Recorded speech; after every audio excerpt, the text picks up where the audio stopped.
فاسألوا أهل الذكر إن كنتم لا تعلمون. بسم الله. السلام عليكم ورحمة الله وبركاته. إن الحمد لله نحمده ونستعينه ونستغفره ونتوب إليه ونعوذ بالله من شرور أنفسنا ومن سيئات أعمالنا من يهده الله فهو المهتد ومن يضلل فلن تجد له وليا مرشدا أشهد أن لا إله إلا الله وحده لا شريك له وأشهد أن محمدا عبده ورسوله لا نبي بعدها أما بعد فإن أصدق الكلام كلام الله وأحسن الهدى هدى محمد صلى الله عليه وعلى آله وسلم وشر الأمور محدثاتها وكل محدثة بدعة وكل بدعة ضلالة وكل ضلالة في النار أما بعد. Jamaah sekalian, para bunda dan para abah, wali murid dari Sekolah Islam Darul Hikmah, rahimani wa rahimakumullah. Alhamdulillah, kita bersyukur kepada Allah Azza wa Jalla. Di pagi hari ini kita diperkenankan Allah untuk bersua kembali di kajian parenting atau pengasuhan pendidikan Islam. Dan di kesempatan ini kita akan berbicara, yaitu bagaimana agar anak senang ibadah, mencintai ibadah. Banyak orang tua yang mungkin bisa dikatakan kebingungan ya, manakala mendapati anaknya ini kok sulit banget ya, untuk apa? Untuk diajak atau diperintahkan beribadah kepada Allah Subhanahu wa taala. Ya. Nah, jadi enggak sedikit di antara orang tua yang bingung. Ya. Karena apa? Karena mendapati anaknya ketika disuruh misalnya untuk beribadah, untuk sholat, untuk berpuasa, atau ibadah-ibadah yang lainnya, banyak yang tidak mau menuruti orang tuanya. Nah, sehingga di sini kita perlu belajar gimana supaya anak kita mau beribadah, bahkan senang dan mencintai ibadah. Dan alhamdulillah Allah Subhanahu wa taala karuniakan kepada kita yang namanya instrumen untuk bisa mendapatkan pengetahuan, untuk belajar. Sehingga kita bisa belajar untuk menumbuhkan rasa senang agar kita sendiri semangat beribadah, dan itu juga bisa ditularkan kepada anak kita agar mereka senang beribadah. Baik, jamaah sekalian dimuliakan Allah Subhanahu wa taala. Kita awali dulu pembahasan kita dengan Allah Subhanahu wa taala menciptakan kita tidak untuk main-main, tidak untuk tujuan yang enggak jelas. Karena Allah ketika menciptakan kita, pasti Allah sudah memiliki tujuan. Dan tujuannya itu Allah jelaskan di dalam kalamnya Al-Quranul Karim. Setidaknya tujuan Allah menciptakan kita yaitu adalah pertama untuk mengenal Allah, yang kedua untuk mengibadahi Allah. Karena yang namanya beribadah harus diawali dengan pengetahuan, pengenalan, ma'rifah. Makanya para ulama membagi tauhid menjadi dua. Ya, dan pembagian tauhid menjadi dua ini sebenarnya tidak kontradiksi dengan pembagian tauhid menjadi tiga. Karena tauhid rububiyah dan asma wa sifat dijadikan satu, disebut dengan tauhidul ilmi atau ma'rifah wal isbat, yaitu mentauhidkan Allah di dalam pengetahuan, pengenalan, dan penetapan bahwa Allah lah pencipta alam semesta, Allah lah pengatur alam semesta, Allah lah malik, penguasa, dan seterusnya. Jadi Allah Azza wa Jalla memberikan kepada kita instrumen pengetahuan untuk belajar agar pertama kali mengenal Allah. Di antara dalilnya surat At-Talaq ayat 12. Allah Azza wa Jalla berfirman, Allahu alladzi khalaqa sab'a samawatin wa minal ardi mithlahunna yatanazzalul amru bainahunna. Allah lah yang menciptakan 7 langit dan demikian pula bumi seperti itu. Dan urusan Allah berlaku padanya. Apa tujuannya Allah menciptakan 7 lapis bumi, langit dan bumi dan apa yang ada di dalamnya?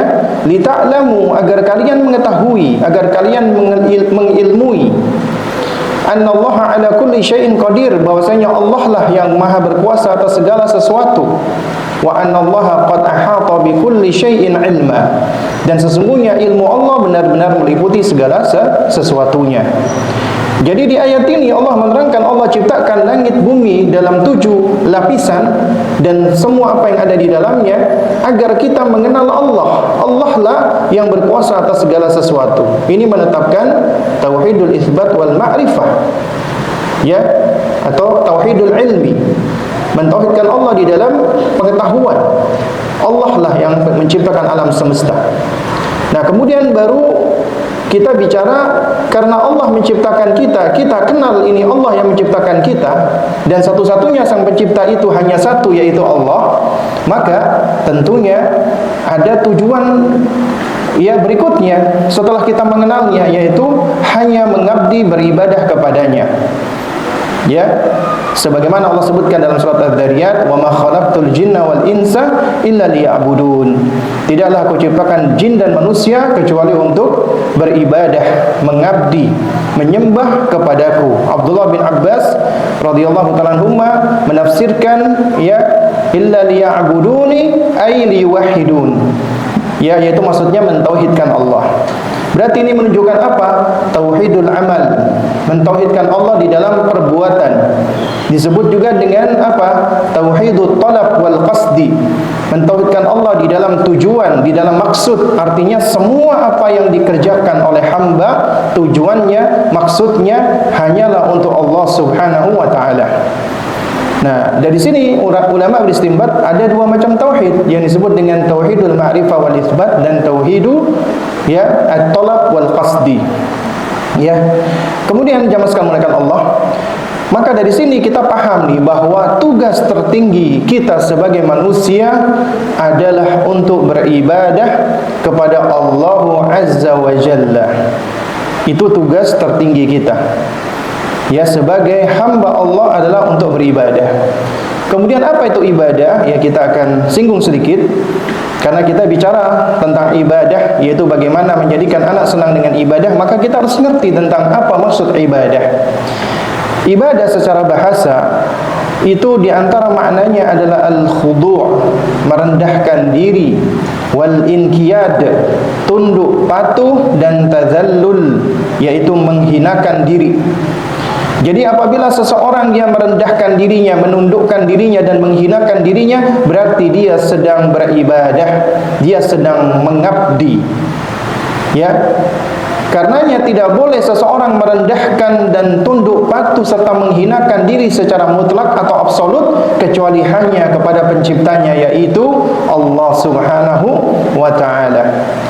Dan siapa yang merendahkan diri di hadapan Allah, tunduk dan menghinakan diri di hadapan Allah, maka itu mulia. Sebaliknya, siapa yang merendahkan, tunduk dan menghinakan diri kepada selain Allah, maka itu hina yang sebenarnya, kehinaan yang sebenarnya.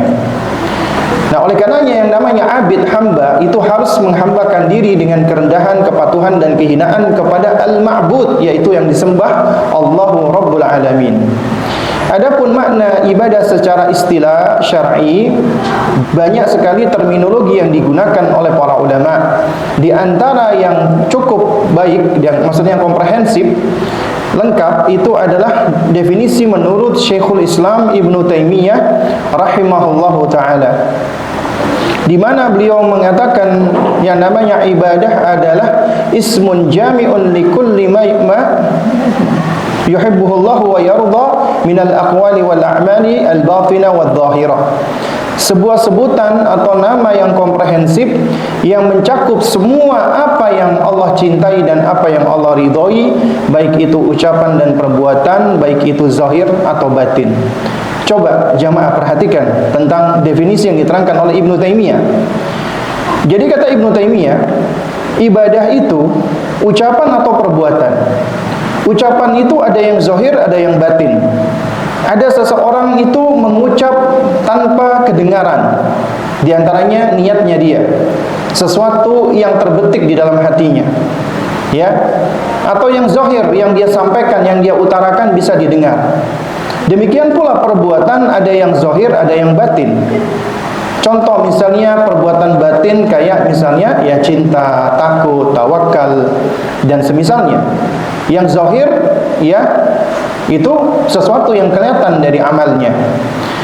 Maka semua ini tidaklah dikategorikan sebagai ibadah kecuali apabila Allah ridha dan Allah cinta.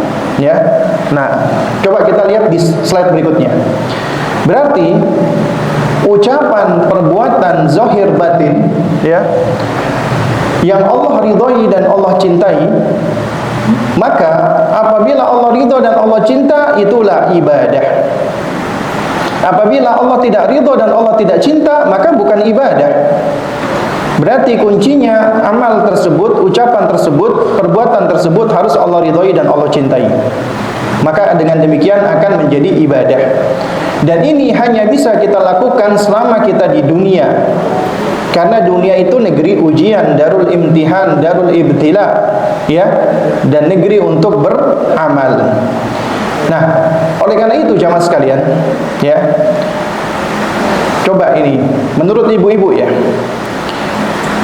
ketika seseorang berkata dan berbuat, kemudian dia meniatkan itu untuk ibadah, pertanyaannya, sanggup tidak kita mengetahui apakah perbuatan dan ucapan kita itu adalah diridhoi dan dicintai Allah? Apakah kita sanggup mengetahuinya?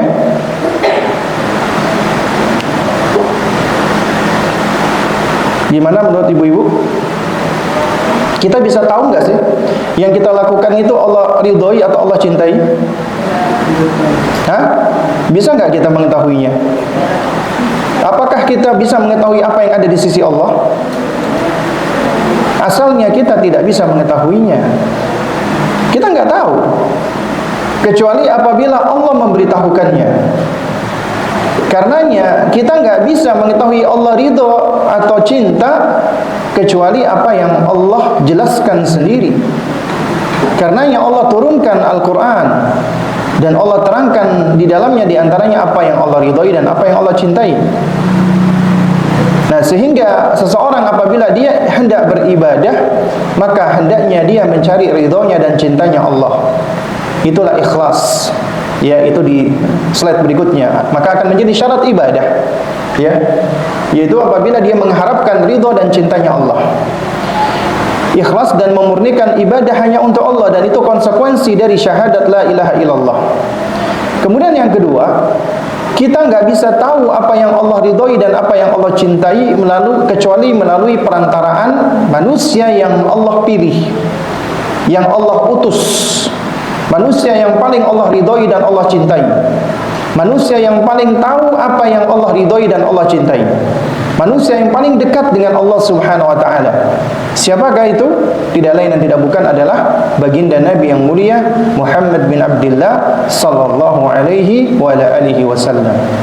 Sehingga kita enggak bisa beribadah mendapatkan ridha dan cinta Allah kecuali dengan mengikuti atau ittiba metode ya atau tata cara tuntunan yang diajarkan oleh Rasulullah agar kita bisa diridhoi dan dicintai Allah ibadahnya.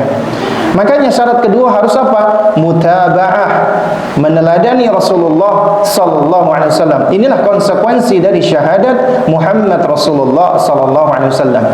Jadi ibadah itu enggak lepas dari syahadatain. Ketika kita bersaksi tidak ada sesembahan yang hak kecuali Allah, maka kita menjadikan inna salati wa nusuki wa mahyaya wa mamati lillahi rabbil alamin. Sesungguhnya salatku, sembelihanku, hidupku, matiku hanyalah untuk Allah Rabb semesta alam.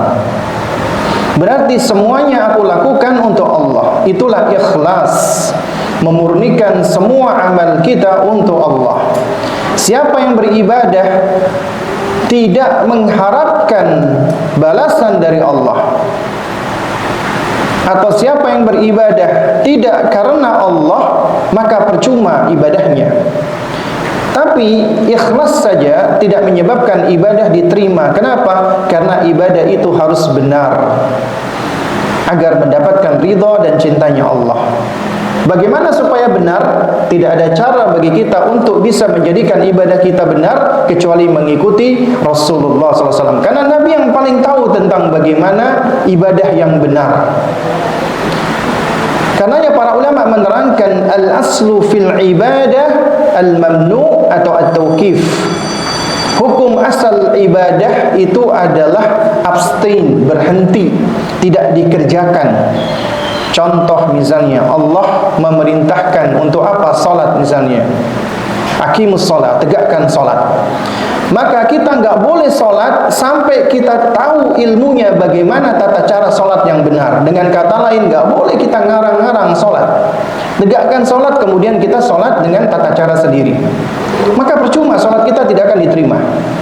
Jadi ketika Allah perintahkan untuk salat, maka kita tunduk, kita taat kepada Allah, tapi kita enggak boleh salat kecuali dengan tuntunan yang dituntunkan oleh Rasulullah sallallahu alaihi wasallam. Makanya dalam masalah salat kita cuma ittiba. Kita enggak perlu mempertanyakan kenapa takbiratul ihram dulu kemudian diakhiri salam. Kenapa kok enggak sebaliknya? Kenapa salat itu kok pakai berdiri, ruku, duduk, sujud dan seterusnya? Kenapa enggak sujud saja? Makanya dalam masalah ibadah, akal kita tidak berperan di dalamnya. Akal kita tunduk kepada wahyu. Ya. Juga sebelum salat kita harus berwudu agar salat kita sah, karena itu termasuk syarat sahnya salat, yaitu thaharah, menghilangkan najas, hadas besar dan hadas kecil. Hadas besar dihilangkan dengan salat dengan mandi janabat, maksud saya, hadas kecil dengan wudu. Nah, tapi kenapa ketika mohon maaf seseorang buang angin kemudian batal wudunya, kenapa harus wudu? Kenapa kok tidak mohon maaf cebok misalnya? Nah, berarti ini menunjukkan dalam masalah ibadah kita cuma bisa ittiba, ngikut apa yang datang dari Rasulullah SAW. Karenanya kita nggak boleh memodifikasi ibadah, nggak boleh kita ngutek-ngutek ibadah, nggak boleh kita ini berkreasi di dalam ibadah. Karenanya di dalam ibadah kewajiban kita hanya mengikuti saja. Ittabi'u wa la tabtadi'u faqad kufitum. Cukup ikuti saja, jangan berkreasi, jangan memodifikasi, jangan mengada-ada, karena kalian telah dicukupi, ya. Itu kata salah seorang sahabat Nabi radhiyallahu taala anhu. Nah, berarti di slide berikutnya, tujuan kita beribadah adalah mendapatkan ridha dan cintanya Allah, mengharapkan wajahnya Allah Azza wa Jalla. Aku beribadah agar Allah ridha dan cinta kepadaku. Itu ikhlas.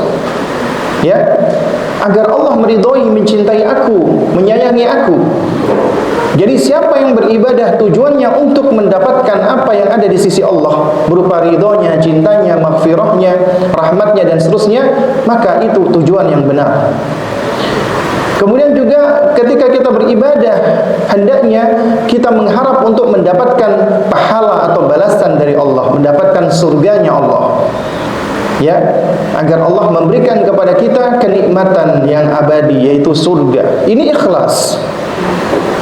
Dan kemudian ketika kita beribadah, agar kita terjauhkan dari murka Allah, siksa Allah, azab Allah dan neraka Allah. Karena itu jangan tertipu dengan orang-orang yang mengatakan, apabila aku beribadah karena mengharapkan surgamu, maka haramkanlah surgamu untukku ya Allah. Dan apabila aku beribadah kepadamu karena takut dengan nerakamu, maka hempaskanlah aku ke dalam jahannammu. Orang-orang mengatakan, wah luar biasa ini, ikhlas. Padahal ini bukan ikhlas, ini dia terpedaya dan tertipu dengan dirinya. Sadar nggak sadar orang seperti ini menganggap dirinya adalah orang yang lebih hebat daripada Rasulullah sallallahu alaihi wasallam. Padahal Nabi mengajarkan kita untuk memohon surganya Allah dan memohon untuk dijauhkan dari nerakanya Allah Subhanahu wa taala. Karena itulah pilar ibadah diterangkan oleh para ulama di slide berikutnya itu ada 3. Next slide. Yaitu mahabbah, khauf dan raja. Cinta, harap dan takut. Ini kalau dibahas cukup panjang ya, cuman kita akan singgung sedikit. Mahabbah, cinta itu pondasinya. Kata Ibnul Qayyim rahimahullahu taala, ya, beliau menerangkan bahwasanya pilar ibadah ini, beliau menerangkan bahwasanya al-abdu fi siyarihi ila rabbih, seorang hamba di dalam perjalanannya menuju kepada Rabbnya itu bimanzilati ta'iri, kedudukannya sama seperti seekor burung. Jadi seorang hamba yang menuju kepada Allah, taubahnya itu seperti seekor burung. Wal hubbu atau wal mahabbatu, ya, adapun rasa cinta atau mahabbah itu ibaratnya seperti kepalanya burung, ya, ka'ra'si, jadi seperti kepala burung. Maka apabila kepala burung itu hilang atau terputus, akan mati burung tersebut. Sementara roja dan khauf itu ibaratnya seperti 2 sayapnya. Apabila salah satu atau kedua sayapnya itu luka atau putus, masih hidup, tapi dia akan mudah dijadikan mangsa oleh predatornya. Jadi dia akan lebih mudah untuk dibunuh apabila sayapnya luka atau tidak bisa digunakan. Nah, oleh karenanya seekor burung yang dia hendak menuju ke suatu tujuan, maka dia nggak boleh lepas kepalanya, pasti akan mati. Itulah mahabbah. Dan juga dia perlu mengepakkan sayapnya, itulah roja dan khauf. Ya, oleh karenanya Imam Makhul mengatakan, ya, man abidallaha bil mahabbati faqat atau bil hubbi faqat, ya, fahuwa zindiq. Siapa yang beribadah kepada Allah dengan cinta doang, maka dia seperti seorang zindik. Zindik itu adalah orang-orang yang memiliki penyimpangan, ya, hingga penyimpangannya itu menyebabkan dia itu nyaris menuju kepada kekufuran. Ya, seperti zindiknya orang-orang sufi ekstrim. Nah, kemudian kata beliau, ya, man abidallaha birraja'i faqat, siapa yang beribadah kepada Allah dengan harap saja, dengan mengharap saja, maka fahuwal murji, maka dia itu seperti orang murji'ah, salah satu kelompok sesat yang mengeluarkan amal dari keimanan. Artinya amal itu bukan bagian dari keimanan, tidak mempengaruhi keimanan. Menurut mereka iman itu stagnan, iman itu tidak bertambah, tidak berkurang. Konsekuensinya kalau iman itu tidak bertambah, tidak berkurang, dan amal tidak termasuk bagian dari iman, maka imannya malaikat dengan imannya iblis itu sama selama dia punya iman. Makanya Murji'ah mengatakan iman itu cukup tasdiqu bil qalb, cukup pembenaran dalam hati, atau bahkan cukup ma'rifah saja. Ya, ini akidahnya orang-orang Murji'ah yang ekstrim seperti Jaham bin Safwan, yang sebagian ulama sudah mengkafirkannya. Ya. Nah, ini diantara bentuk Murji'ah zaman sekarang, orang-orang yang mengatakan nggak apa-apa, nggak pakai jilbab, yang penting hatinya baik, yang penting hatinya dijilbabi. Ya, itu termasuk Murji'ah gaya baru. Menurut mereka amalan itu nggak begitu penting, yang penting hati. Ya, atau misalnya ucapan misalnya percuma itu perempuan-perempuan pakai niqab, pakai cadar, ya, tapi hatinya jelek. Ya, sementara yang nggak pakai niqab itu banyak yang baik hati. Ya, itu jelas ini adalah konsep yang menyesatkan. Memang tidak semua wanita bercadar itu solihah, memang. Bahkan kadang-kadang ada laki-laki yang pura-pura pakai niqab masuk ke jamaah pengajian. Artinya tidak semua yang bercadar pasti solihah. Tapi semua wanita solihah pasti berhijab dengan hijab syar'i. Di antaranya dia mau tunduk taat dengan aturan Allah, di antaranya pakai niqab atau cadar. Nah, kemudian khauf, kata Imam Makhul, siapa yang beribadah dengan rasa khauf saja, fahuwa haruri, maka dia seperti Haruri, salah satu sekte Khawarij. Dikatakan Haruri, sekte ini keluar di kota Harurah. Ini sekte yang kata Nabi SAW, yang kita tahu ya, Nabi itu orang yang menjaga lisannya, tapi ketika ngomong Khawarij, Nabi enggak segan-segan mengatakan kilabun nar, anjing-anjing neraka. Itu menunjukkan betapa bahayanya kelompok ini. Dan mereka saking takutnya kepada Allah, itu sampai beribadahnya luar biasa. Sampai Nabi wanti-wanti ke sahabat, ketika kalian bertemu mereka, kalian akan menganggap ibadah kalian itu dibanding mereka enggak ada apa-apanya. Itu orang-orang Khawarij itu, ya. Jadi mereka ini membaca Al-Quran tapi tidak sampai kerongkongan mereka, dan mereka keluar dari Islam seperti melesatnya anak panah. Dan kelak nanti mereka di akhir zaman akan bergabung dengan Dajjal, ya, orang-orang Khawarij ini. Jadi mereka ini tidak segan-segan untuk menumpahkan darah kaum muslimin. Mereka mengkafirkan ahli maksiat, orang yang berzina kafir, orang minum khamr kafir, orang ini kafir, orang itu kafir. Jadi banyak yang dikafir-kafirkan. Jadi di antara ciri khas Khawarij adalah mudah mengkafir-kafirkan. Nah, ini adalah pilar ibadah yang harus kita pahami. Artinya, ketika kita hendak beribadah, maka hadirkan ketiga hal ini. Pondasinya adalah mahabbah. Kata Ibnu Taimiyah rahimahullah, dari tiga pilar ibadah ini, maka yang menjadi maksud lidzatihi adalah mahabbah. Yang menjadi tujuan secara substansial adalah cinta. Kenapa? Karena inilah nanti bagi ahlul jannah yang akan senantiasa langgeng. Karena bagi ahlul jannah di surga nanti, ya, itu sudah tidak ada lagi roja, sudah tidak ada lagi khauf, sudah tidak ada lagi harap dan takut. Yang tersisa hanya cinta. Tapi di dunia seseorang harus beribadah diiringi dengan cinta, harap dan takut. Nah, kemudian dari sini kita memahami bahwasanya tujuan fundamental, tujuan mendasar ketika kita mendidik anak adalah memprepare mereka dalam rangka beribadah kepada Allah Subhanahu wa taala. Karena anak kita itu adalah makhluk yang Allah ciptakan, tujuannya tentunya untuk beribadah. Tapi Allah Maha baik ya jamaah. Allah ketika menciptakan anak kita, menitipkannya kepada kita, Allah tidak serta-merta anak ini hadir di muka bumi langsung diberikan kewajiban, langsung diberikan taklif, langsung diberikan tanggung jawab. Tidak.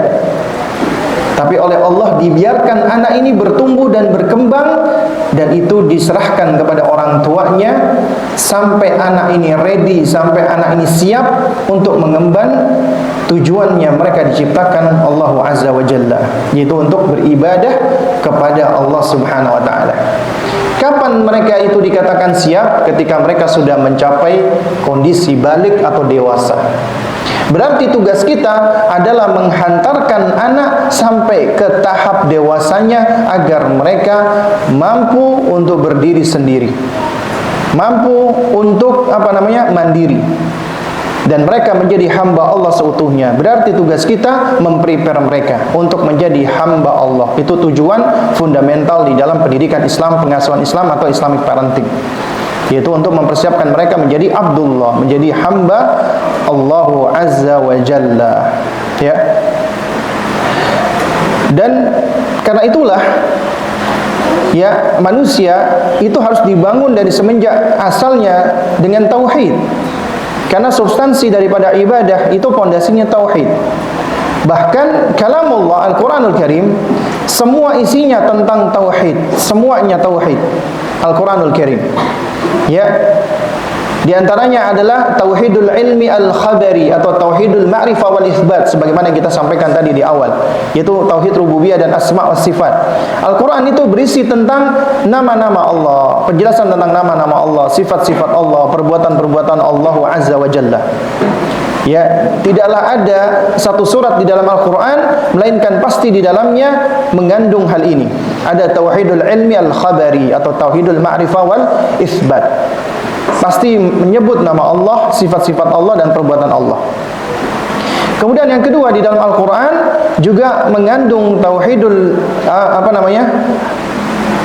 irada wa talabi, ya, tauhid irada wa talab, atau tauhid uluhiyah atau tauhid ubudiyah atau ibadah. Karena di dalam Al-Quran pasti berisi perintah bagi hamba untuk bertakwa, untuk beriman, beramal saleh, beribadah hanya kepada Allah, dan juga berisi larangan-larangan dari menyekutukan Allah, dari berbuat keburukan, kedurhakaan dan yang semisalnya. Berarti itu tauhid irada wa talab. Kemudian yang ketiga, Al-Quran juga berisi apa? Hukukut tauhid wa mukammilatu, hak-haknya tauhid dan penyempurnanya. Karena di dalam Al-Quran pasti berisi perintah untuk menaati dan menjauhi segala larangan tentang halal haram. Itu adalah haknya tauhid, ya. Kemudian ada jazaa'ut tauhid, balasan tauhid, yaitu berisi tentang balasan-balasan orang yang bertauhid baik di dunia dan di akhirat, dan balasan bagi orang-orang yang tidak mentauhidkan Allah, yaitu menyekutukan Allah, berupa siksa dan adab. Jadi semuanya tentang tauhid. Ya, semua isi Al-Quran tentang tauhid. Karenanya di dalam pengasuhan Islam, pendidikan Islam, maka kita nggak boleh lepas dari yang namanya tauhid. Ya, tauhid awalan, tauhid yang pertama, pertengahan dan akhiran, dan kemudian sampai akhir. Ya, makanya anak manusia, anak kita ketika lahir di muka bumi ini, kita awali dengan kalimat tauhid. Ya, kita tasmi' dia dengan kalimat tauhid. Bagi mereka yang menguatkan pendapat, ya, sebagaimana pendapat ya jumhur ulama yang juga dikatakan juga pendapat yang dikuatkan oleh Ibnu Qayyim, yaitu mengazani bayi. Ya, meskipun sebagian ulama mendhaifkan, ya, intinya siapa yang berpegang dengan keabsahan untuk mempraktekkan mengazani bayi, karena di dalam azan bayi juga ada kalimat tauhid. Dan siapa yang tidak berpegang dengan hadis ini lemah, hadis ini tidak sahih, maka juga tidak menghalangi dirinya untuk memperdengarkan anaknya dengan kalimat-kalimat thayyib yang lainnya, kalimat thayyibah yang lainnya. Ya, karena di antara metodenya para sahabat adalah mentalkin anaknya. Coba kita lihat nih konsep tarbiyah, konsep pendidikan dari Allah Rabbul Bariyah. Allah Subhanahu wa taala itu menciptakan jannah wan nar, surga dan neraka. Surga Allah ciptakan di antaranya sebagai jazaan, thawaban, balasan, reward bagi orang-orang yang beriman atau bertakwa. Makanya Allah jadikan jannah surga itu uiddat lil muttaqin. Allah sediakan bagi orang-orang yang bertakwa. Karenanya Allah Subhanahu wa taala memberikan perintah kepada orang-orang mukmin untuk menuju ke surganya Allah Subhanahu wa taala. Ya. Jadi Allah ciptakan surga dan Allah perintahkan orang-orang beriman untuk apa? Untuk menuju ke surganya Allah Subhanahu wa taala. Ya. Jadi kita diperintahkan Allah untuk menuju ke surganya. Ya, ini menunjukkan bahwasanya Allah Azza wa Jalla menginginkan kebaikan bagi kita. Sebagaimana surat Ali Imran ayat 133 Allah mengatakan apa? Wasari'u ila magfiratin min rabbikum wa jannatin arduha as-samawati wal ardu uiddat lil muttaqin. Hendaknya kalian bersegera, bercepat-cepat menuju kepada ampunan Allah Rabbmu dan surga yang luasnya seluas langit dan bumi yang disediakan bagi orang-orang bertakwa. Kemudian juga Allah jadikan surga sebagai wa'ad, janji. Ya, Allah terangkan tentang sifat-sifat surga. Allah jelaskan tentang surga dan Allah janjikan bagi orang-orang yang beriman, bertakwa, beramal saleh sebagai wa'ad. Dan janji ini akan melahirkan namanya raghbah, harapan. Sehingga di antara metode pendidikan melakukan targhib, yaitu mendorong, memotivasi, menyemangati, untuk menumbuhkan raghbah atau raja, harap, mengharapkan balasan surga Allah Azza wa Jalla. Dan ini adalah tujuan Allah mengutus para nabi dan rasul, mubasyirin wa mundhirin, memberikan berita gembira. Berita gembira diantaranya tentang surganya Allah. Wa mundhirin yaitu tentang neraka. Allah ciptakan neraka sebagai iqab, ukubah, punishment, hukuman. Dan Allah berikan larangan kepada manusia agar manusia tidak jatuh kepada dosa, jatuh kepada neraka. Ya, makanya Allah seringkali ketika ngomong tentang neraka, qu anfusakum wa ahlikum nara, ya, apa namanya, wattaqun nara, jagalah, lindungilah kalian dari neraka, ya, yang Allah sediakan bagi orang-orang kafir. Dan kemudian juga Allah jadikan sebagai wa'id, ancaman, untuk menumbuhkan rahbah, khauf, rasa takut, agar manusia takut dari melakukan, ya, larangan-larangan yang Allah larang. Sehingga metodenya juga tarhib, yaitu mengancam, nakut-nakuti. Tapi kaidahnya kata para ulama, at-targhibu muqaddam ada tarhib, memberikan motivasi lebih dikedepankan sebelum kita memberikan ancaman. Terutama anak usia dini belum waktunya diancam-ancam. Tapi yang menjadi pondasi dari ini semua adalah mahabbatullah, cinta kepada Allah. Itulah pondasi ibadah, ya, karena kita ingin membangun agar anak itu senang beribadah. Kalau mereka senang, mereka suka, mereka cinta, itu akan membangun namanya mubadarah, inisiatif. Nggak perlu banyak disuruh-suruh, maka mereka pun akan banyak beribadah kepada Allah Subhanahu wa ta'ala. Kemudian apa hakikat dari mahabbah? Asalnya mahabbah itu maknanya adalah al-mulazamah ma'at ta'alluqi, kebersamaan yang disertai dengan ketergantungan. Itu mahabbah. Ya, nah makanya yang namanya mahabbah itu dikatakan, ya, al-ma'iyyah wal murafaqah wal musahabah, kebersamaan, pendampingan dan persahabatan. Ya. Nah, ini sebagaimana dikatakan apa? Fal muhibbu yataqallabu qalbuhu bainal khaufi war raja'i. Orang yang mencinta, maka hatinya akan berbolak-balik di antara takut dan harap. Nih, perhatikan. Orang yang mencinta itu akan hatinya berbolak-balik antara takut dan harap, ya. Was-sakinatu wal qalq, ya, antara rasa tenang dan cemas. Was-surur wal huzn, antara gembira dan sedih, ya. Maka ini orang yang mencinta. Jadi akan selalu di dalam hatinya itu ada rasa takut, rasa harap, rasa tenang, rasa cemas, gembira dan sedih. Ya. Adapun, ya, wa amma man mata qalbu, adapun orang yang hatinya mati, maka kondisinya adalah tidak berubah-ubah. Dan ini diantara tanda kemunafikan, wal iyadhu billah. Nah, oleh karenanya orang yang dia mencintai sesuatu, maka dia mesti akan ada di dalam dirinya ada rasa harap dan rasa takut. Contoh nih misalnya, kita ngomong misalnya bentuk cinta antara suami istri, ya. Yang namanya suami atau istri mencintai pasangannya itu nggak bisa cuman sekedar klaim aku mencintai istriku atau aku mencintai suamiku.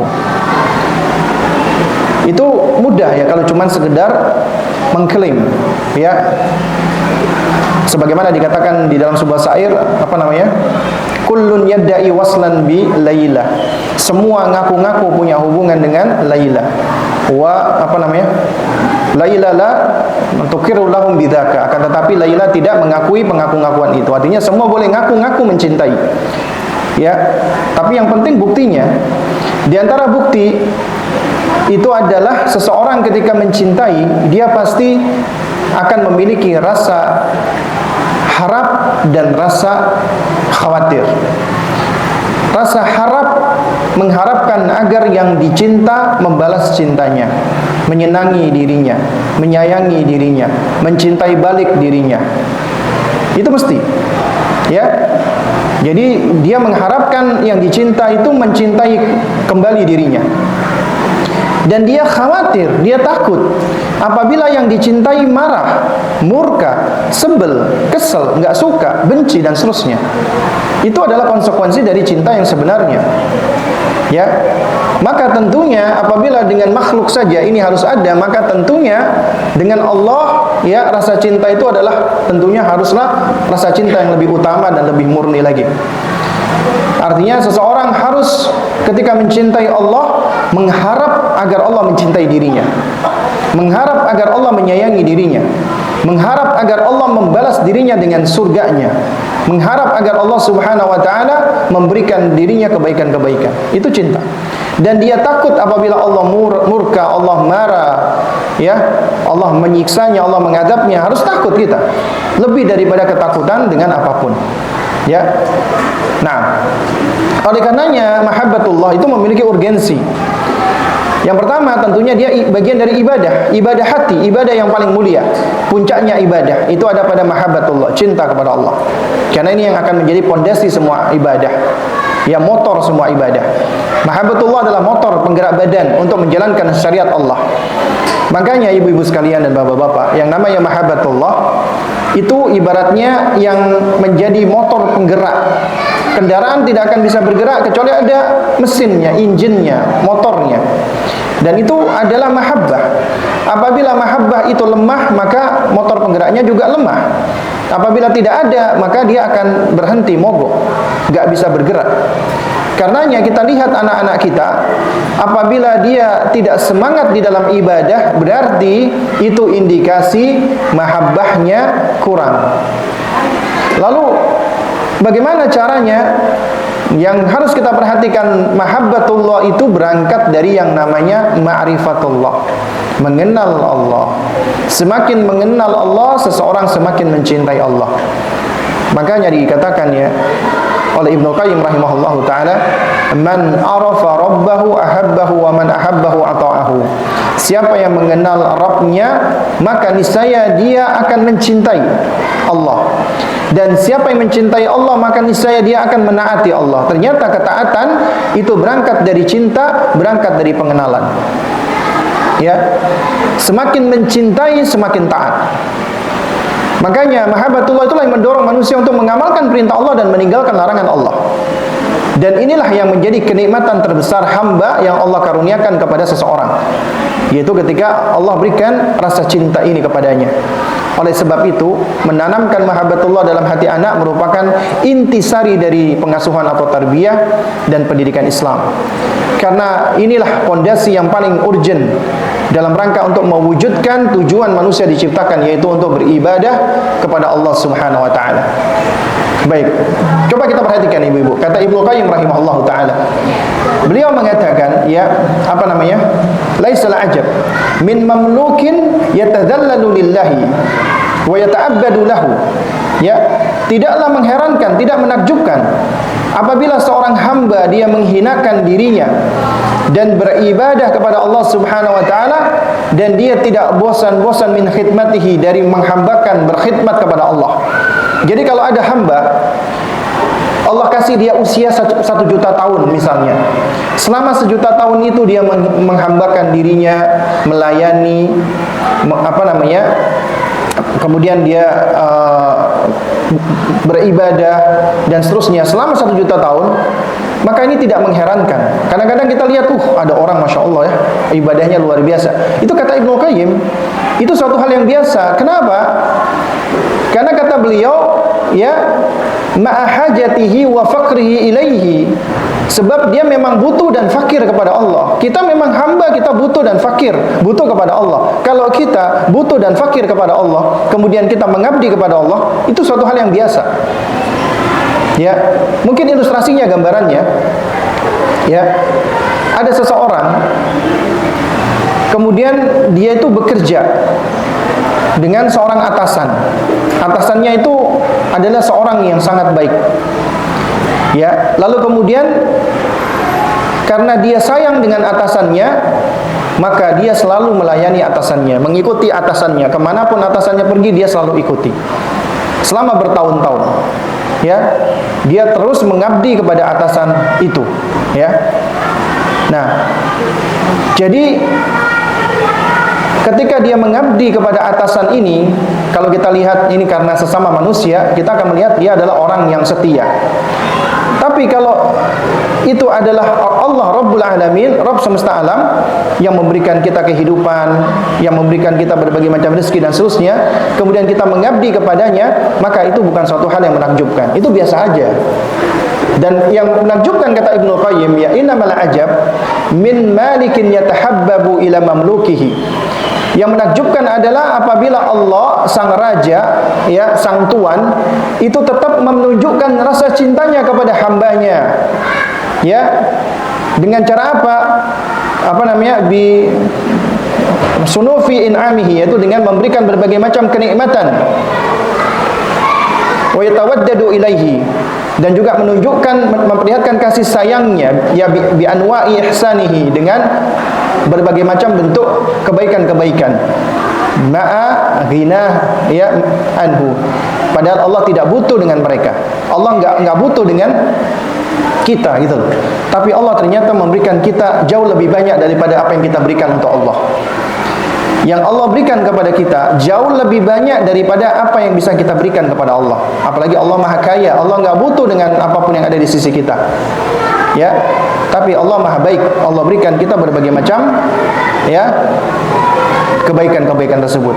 Makanya kata Ibnu Qayyim, kafa bika izzan annaka lahu abdun. Cukuplah kamu merasa berharga, kamu merasa bernilai oleh sebab kamu adalah hamba baginya. Ya. Wa kafa bika fakhran annahu laka rabbun. Dan cukuplah kamu merasa bangga bahwa dia Allah adalah Rabbmu. Ajarkan ini kepada anak-anak kita. Ketika kamu nak ya menjadi hamba Allah, menjadi Abdullah, itu suatu hal yang berharga, bernilai. Karena kita menghambakan diri kepada Allah. Ya, dan ajarkan agar dia bangga ketika Allah adalah Rabb kita, pemilik kita, ya pencipta kita, penguasa kita. Artinya satu-satunya yang wajib untuk lebih kita taati, lebih kita takuti adalah Allah Subhanahu wa taala. Ini harus kita ajarkan. Nah, oleh karena itu, ya yang menarik adalah yang lebih utama adalah dicinta, bukan sekedar mencinta. Ya. Sebagaimana dikatakan oleh sebagian seorang arif bijaksana ya atau penyair, dikatakan apa? Laisa sya'an an tuhibba, walakinna sya'na an tuhabba. Tidak penting kamu mencinta, ngaku-ngaku cinta, tapi yang paling penting adalah kamu dicinta. Ya. Kenapa? Karena dikatakan laisal ajib yuhibbunahu. Tidak menakjubkan apabila mereka itu mencintai Allah. Innamal ajab yuhibbuhum. Tapi yang menakjubkan Allah mencintai mereka. Baru itu ajib, menakjubkan. Ya. Makanya dikatakan apa? Laisal ajab min fakirin miskinin yuhibbu muhsinan ilaihi. Tidak menakjubkan orang fakir miskin mencintai orang yang berbuat baik kepadanya, orang yang dermawan kepadanya, kemudian dia cintai orang tersebut. Itu tidak menakjubkan. Wa innamal ajab ya min muhsinin yuhibbu fakiran miskinan. Tapi yang menakjubkan adalah orang yang berbuat baik itu dia mencintai orang yang fakir dan orang yang miskin. Ya, padahal dia tidak diberikan apa-apa. Makanya dikatakan oleh para ulama, ya laisal muhim an tuhibballah li'annahu yuhibbu li amimi ihsanihi wa azimi karamihi wa judihi. Tidak penting kamu mengaku cinta kepada Allah, karena Allah memang dicintai lantaran kebaikan, keagungan, kemuliaan dan kedermawanannya. Ya, walakinnal muham wal aham an yuhibbakallahu. Tapi yang paling penting, bahkan yang paling penting adalah Allah mencintai dirimu. Al muhim an yuhibbuka malikil muluki subhanah. Yang paling penting engkau dicintai oleh sang raja di raja yang maha suci, dialah Allah Subhanahu wa taala. Ya al muhim an yuhibbuka man biyadihi malakutus samawati wal ardi. Yang penting adalah engkau dicintai oleh zat yang di tangannya lah kerajaan langit dan bumi. Al muhim an yuhibbuka man biyadihi ya malakukul. Yang paling penting adalah kau dicintai oleh Rabb yang seluruh kerajaan berada di bawah kekuasaannya. Ya. Al muhim an yuhibbuka man yusilu ilaika an-naf'. Ya. wa yadfa'u anka dzar. Yang penting adalah engkau dicintai oleh zat yang memberimu kemanfaatan dan menangkal darimu keburukan. Itu yang paling penting. Dan ini pondasi. Nah, lalu bagaimana cara membangun cinta anak? Ya, terutama di dalam kecintaan terhadap ibadah atau yang lainnya, ya termasuk mencintai ilmu. Maka diantaranya adalah mulailah dengan memberikan teladan, contoh. Percuma langsung diberikan nasihat, tapi nggak pernah diberikan contoh. Cuman ngomong, ayo nak sholat ya nak, ayo nak kamu harus ini ibadah nanti kamu gini. Itu semua itu nasihat-nasihat itu apabila tidak diiringi dengan teladan, maka nasihat itu ibaratnya seperti fisik tanpa ruh. Ya, jadi keteladanan itulah yang menjadi rohnya. Maka mulailah dengan memberikan keteladanan. Kaidahnya dikatakan oleh para ulama, al-uswatul hasanah muqaddam, ya, alal mau'izatil hasanah. Memberikan contoh yang baik lebih didahulukan, dikedepankan daripada memberikan nasihat yang baik. Nah, seringkali contoh itu lebih efektif ya daripada jutaan nasihat. Maka awali dengan memberikan keteladanan. Artinya kita harus yang pertama kali menunjukkan kecintaan kita kepada ibadah. Kemudian yang kedua, hendaknya orang tua menunjukkan dan mengekspresikan cinta dan kasih sayang kepada anak-anaknya semenjak dari mereka kecil. Karena disitulah anak akan belajar tentang namanya cinta dan kasih sayang. Cinta dan kasih sayang Allah Subhanahu wa taala konkretnya itu melalui orang tua. Karena Allah lah yang menanamkan rasa cinta dan kasih sayang itu kepada orang tuanya. Sehingga apabila orang tua menunjukkan cinta dan kasih sayang, akan lebih mudah bagi anak untuk belajar tentang cintanya dan kasih sayang Allah. Kemudian yang ketiga, mendidik anak dengan akidah yang benar dan tauhid yang lurus di atas dasar ilmu. Berarti kita nggak bisa mengajarkan anak akidah yang benar dan tauhid yang lurus kalau kita nggak belajar akidah yang benar dan tauhid yang lurus. Ya, karena faqidu syai' la yu'ti, orang yang tidak punya nggak bisa memberi. Dan kemudian kalau kita punya ilmu di atas akidah yang benar, tauhid yang lurus, maka itu akan menjadi koridor kita di dalam mendidik anak kita. Kita akan tahu ya apa yang harus kita ucapkan, apa yang tidak boleh kita ucapkan, apa yang harus kita lakukan, apa yang tidak boleh kita lakukan. Karena koridornya ada pada akidah yang benar dan tauhid yang lurus. Contoh misalnya, ada orang tua nih, dia mendidik anaknya ya supaya anaknya ini nurut, tapi ternyata dia keliru. Misalnya, dia mengatakan kepada anaknya supaya anaknya nurut, ditakut-takuti dengan syaitan. Kamu kalau nggak nurut sama abi atau umi, kamu nanti diculik sama setan. Misalnya, ya, atau ditakut-takuti dengan syaitan. Nakut-nakuti anak dengan syaitan itu dapat merusak akidahnya. Ya. Karena akan membangun pada anak yang namanya khaufus sir. Ya, takut dengan perkara yang sir yang tidak tampak. Dan ini dimasukkan di dalam bab kesyirikan. Bahkan sebagian ulama memasukkan syirkul akbar. Makanya bahaya. Jangan mengajarkan anak-anak kita takut dengan perkara-perkara seperti syaitan, jin dan lain sebagainya. Enggak boleh. Kita boleh menjelaskan tentang jin, kita boleh menjelaskan tentang syaitan, tapi tujuannya menjadikan mereka benci dengan syaitan, menjadikan syaitan sebagai musuhnya, ya, agar mereka ya jauh dari makar syaitan. Tapi bukan agar mereka takut dengan syaitan, enggak boleh. Jangan jadikan anak kita takut dengan syaitan, ya. Anak-anak kita itu alhamdulillah kalau nggak pernah diajarkan seperti ini, dia akan menjadi anak yang berada di atas fitrahnya, pemberani. Ya, pernah suatu ketika anak saya itu dari TK, ketika dia ke kamar mandi bangun jam 2 malam, berani dia tidur sendiri di kamarnya, pergi ke kamar mandi sendiri. Sampai SD suatu ketika dapat cerita dari gurunya di sekolah, diceritain tentang setan-setanan. Akhirnya malam-malam dia bangunin uminya. Dia tanya uminya, kenapa nak? Aku mau ke kamar mandi. Ya ke kamar mandi. Aku takut. Takut apa? Takut sama setan. Subhanallah. Gara-gara apa? Gara-gara diceritain dengan cerita-cerita horor. Makanya anak-anak kita jangan boleh nonton cerita-cerita yang aneh, yang horor-horor. Kalaupun seandainya dia terpapar, kita katakan kebanyakan itu bohong, itu dusta, khayalan. Ya, kita tidak menafikan adanya syaitan dan jin, tapi anak ditakut-takuti dengan sundel bolong lah, genderuwo lah, ini dan itu semua hal-hal yang dapat merusak akidahnya. Jadikan mereka muslim yang pemberani, yang tangguh, yang kuat. Lalu kemudian juga mengikuti tradisi-tradisi. Misalnya, nak, kamu kalau lewat pohon itu jangan lupa ya ucapkan pamit nggih Mbah. Tahu dari mana di situ ada mbah-mbah? Ya. Kenapa diajarkan begitu? Supaya nanti tidak diganggu oleh penunggu pohon tersebut. Itu pohon angker. Mengatakan pohon ini pohon angker, tempat ini tempat angker atau keramat, itu nggak boleh. Ya. Karena kita menetapkan sesuatu hanya dengan berdasarkan cerita, asumsi dan yang semisalnya. Ya. Dan itu dapat merusak akidah. Ketika seseorang takut, hendaknya dia berta'awudz kepada Allah Subhanahu wa taala, ya. Ketika kamu takut, nak ucapkan apa? A'udzu, bikalimatillahi tammati min syarri ma khalaq. Itu diantara yang kita ajarkan. Kemudian ajarkan mereka menghafal ayatul kursi, ya. Dan juga doa-doa yang lainnya agar mereka berani. Ajarkan kepada mereka syaitan dari bangsa jin ketika dibacakan ayat Al-Quran menyingkir.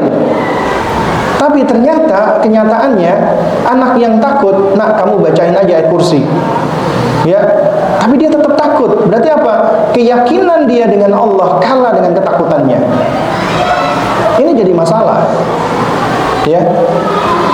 Nah, oleh karena itulah ini pentingnya orang tua hati-hati di dalam mendidik anak, terutama di dalam membangun rasa takut. Juga termasuk nakut-nakuti anak dari ketika di usia dini dengan Allah juga enggak benar. Seharusnya sebelum kita melakukan pendekatan, memberikan atau membangun rasa takut, bangun dulu rasa cintanya kepada Allah.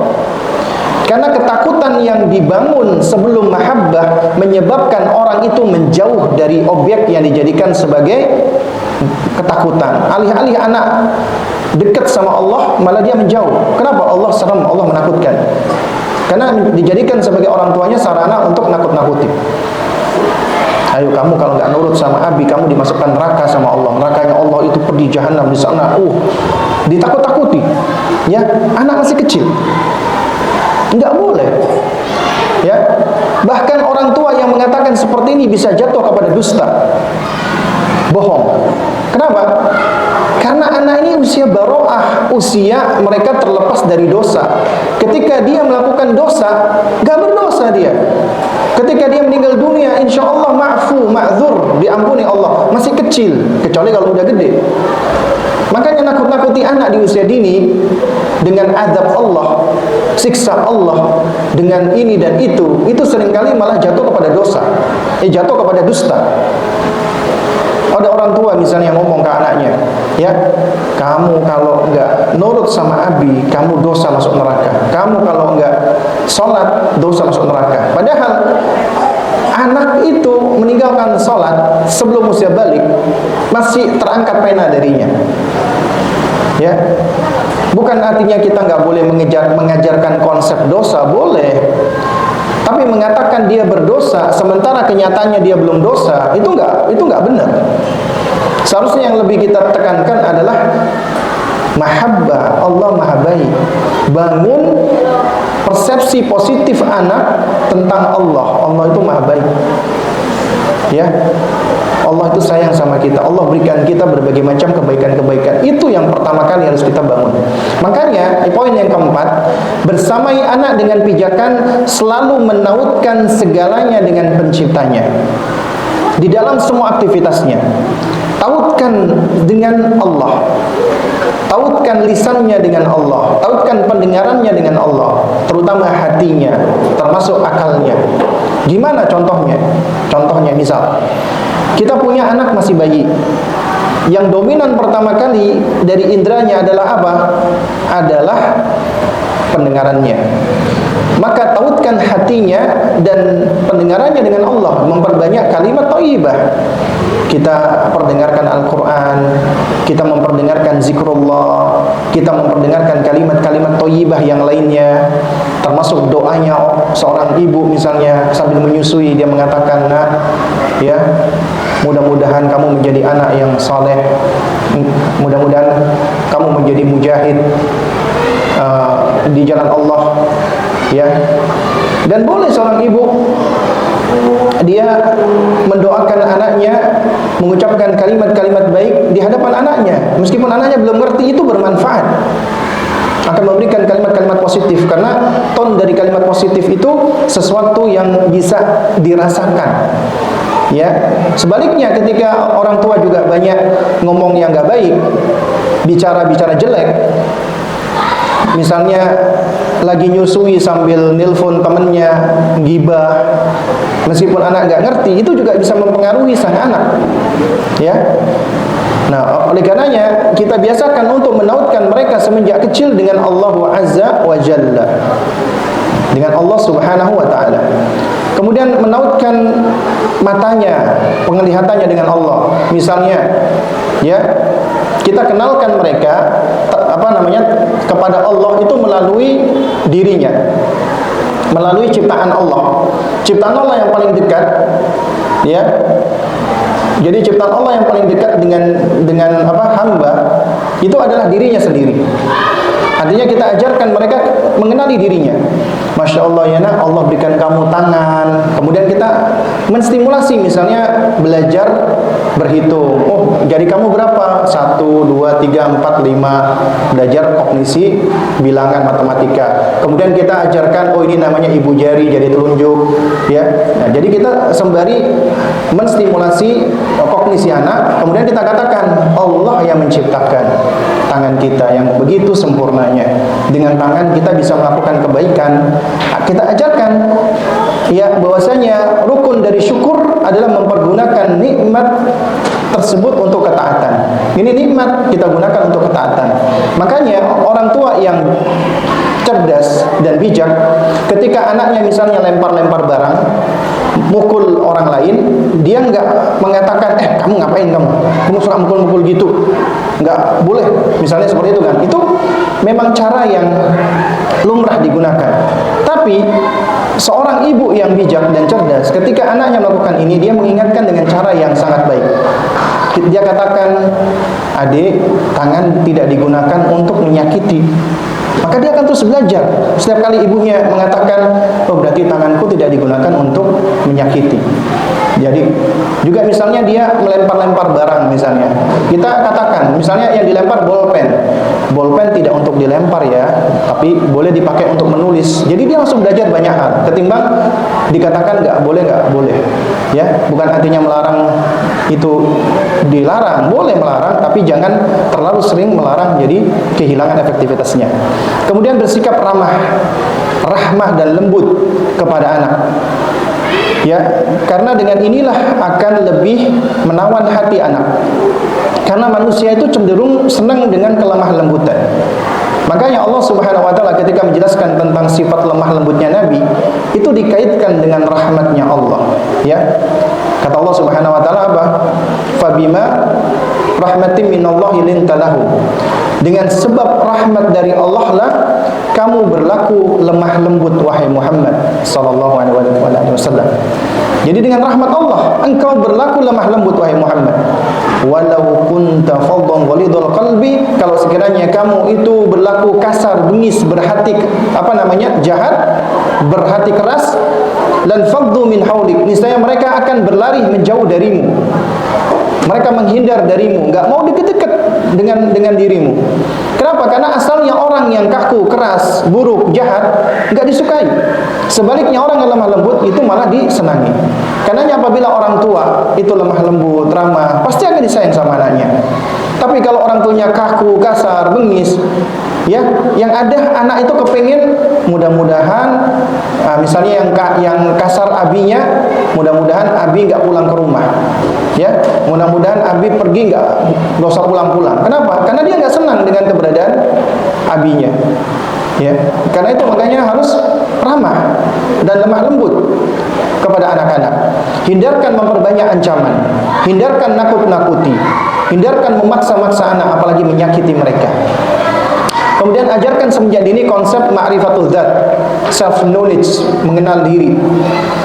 Ajarkan dari semenjak dini dia itu mengenali tentang dirinya, tentang tangannya, kakinya, tubuhnya, rambutnya, hidungnya, matanya. Kemudian juga ajarkan juga tentang bentuk rambutnya, bentuk matanya, warna kulitnya. Dan kita ajarkan Allah, ya alhamdulillah ya nak, Allah berikan kamu warna kulit yang berwarna seperti ini. Tiap anak unik. Ajarkan dia itu merasa selalu senang, gembira, bersyukur dengan apa yang Allah berikan.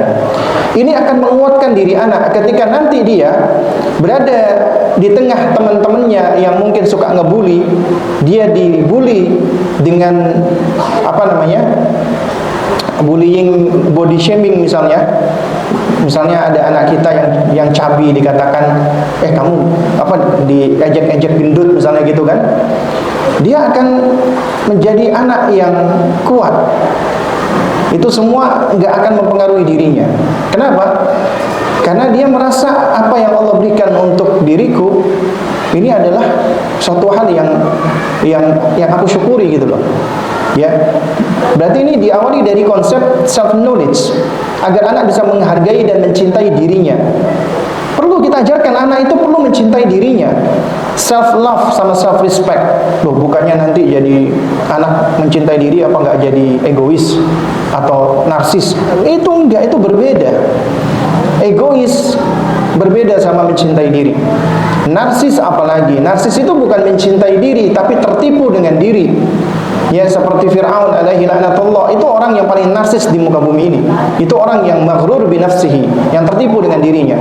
Tapi orang yang mencintai dirinya, itu orang yang dia mengimplementasikan firman Allah, ya ayyuhalladzina amanu alaikum anfusakum, atau ya ayyuhalladzina amanu qu anfusakum wa ahlikum nara. Jagalah dirimu, peliharalah dirimu. Itu pertama kali firman Allah ketika memerintahkan untuk melindungi dari siksa neraka. Perhatikan pertama kali dirimu. Ini berarti isyarat bahwasanya diri kita adalah sesuatu entitas yang paling dekat dengan diri kita yang harus kita jaga pertama kali. Karenanya orang yang mencintai dirinya, dia nggak sudi dirinya berada di tempat yang hina. Dia nggak sudi dirinya berada di tempat yang buruk. Dia pengen dirinya berada di tempat yang mulia, dan kemuliaan itu adalah dekat dengan Allah. Makanya orang yang mencintai dirinya, dia kepengin agar dirinya itu berada di surga. Dia ingin membawa dirinya berada di jannahnya Allah Subhanahu wa taala. Ya. Dan ini adalah konsep yang penting yang harus kita ajarkan agar seseorang mencintai dirinya.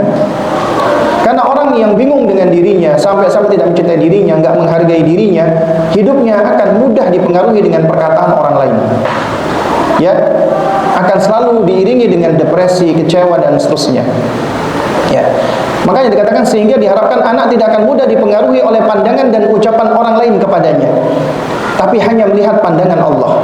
Makanya konsep metode Luqman alaihissalam di dalam mendidik anaknya itu membangun muraqabatullah. Anak merasa diawasi Allah. Metodenya Luqman dengan mengajarkan tauhid asma was sifat dan juga dengan metode tamtsil. Ya, ini kalau dibahas memang cukup panjang sebenarnya. Ya, tapi ini metode Luqman yang beliau tunjukkan ya, di dalam Al-Quran, yaitu membangun muraqabatullah. Anak merasa diawasi Allah. Tapi kebanyakan orang tua kita mendidik anak-anak kita itu bukan membangun muraqabatullah, tapi apa? Muraqabatuna, agar anak merasa diawasi kita. Akhirnya apa? Anak mau sholat kalau ada orang tuanya. Nggak ada orang tuanya, merdeka, bebas. Coba antum perhatikan selama ini anak antum sholatnya gimana? Kalau dia cuma sholat ketika ada orang tuanya, berarti ada sesuatu yang lubang dari pendidikan tersebut. Belum terbangun mahabbah anak kita. Ya. Jadi kita bicara misalnya tentang sholat nih. Ada anak-anak yang ketika sholat, dia sholatnya dipaksa sama orang tuanya. Kalau nggak sholat, digampar sama abinya atau uminya. Akhirnya dia sholat, tapi dia sholat dalam keadaan terpaksa. Abinya misalnya yang sering nyuruh dia sholat nggak ada, dia bersyukur, dia merasa merdeka. Berarti dia menganggap sholat itu hanya sebagai suatu suatu hal yang tidak menyenangkan buat dirinya. Ya, yang bahaya adalah ketika orang tuanya mendidik anaknya untuk beribadah dengan cara yang keras.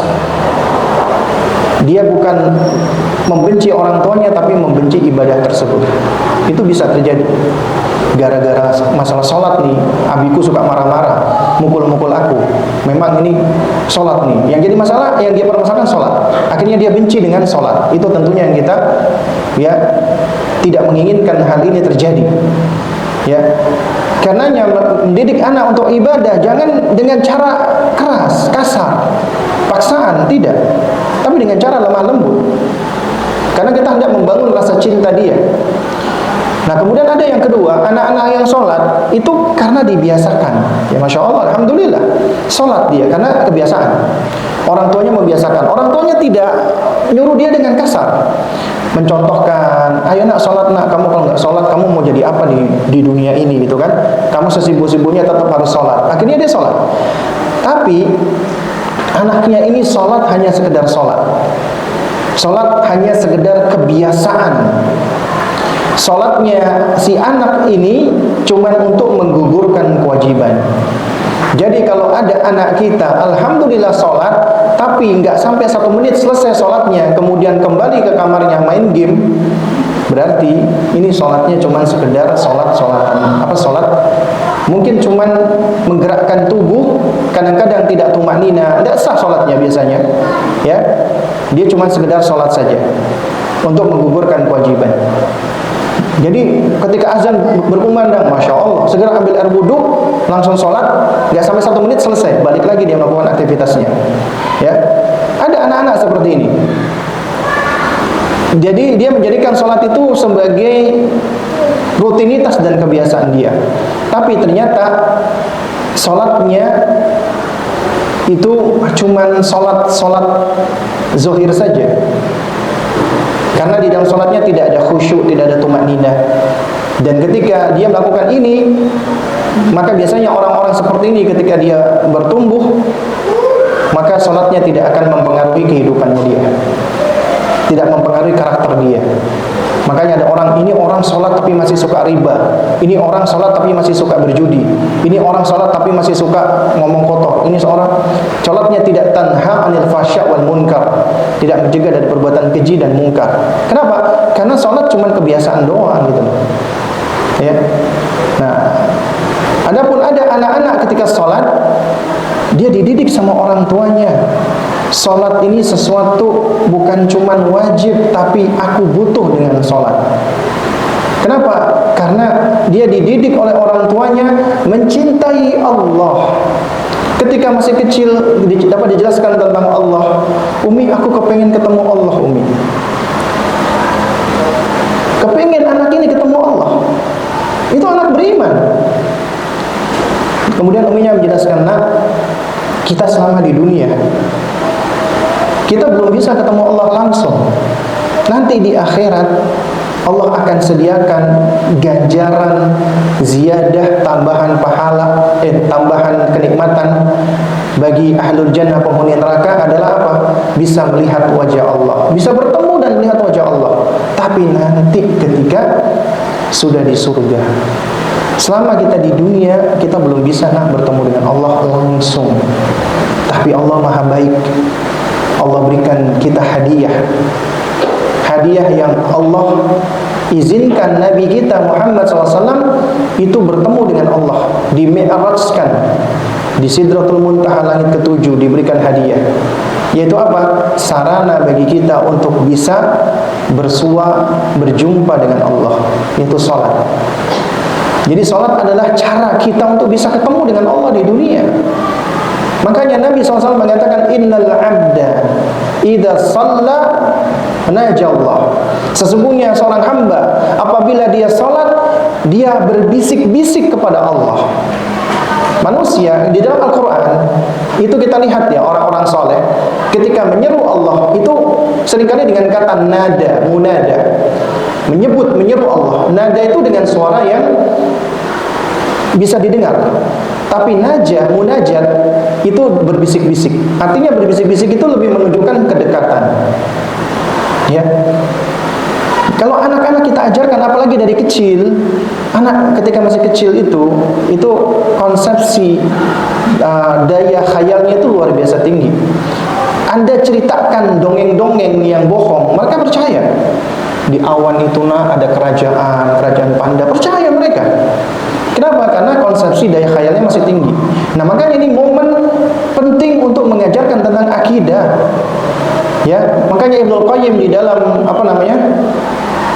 Tuhfatul Wadud, ya, itu mengajarkan ketika anak sudah mulai belajar ngomong, maka ajarkan dia untuk mengucapkan kalimat tauhid, la ilaha illallah Muhammad Rasulullah, ya, wa annallaha, dan Allah Subhanahu wa taala beristiwa di atas langit, di atas arsy-Nya. Itu harus sudah diajarkan tentang akidah Ahlus Sunnah yang benar. Ya. Ini perkara-perkara akidah kayak gini harus diajarkan.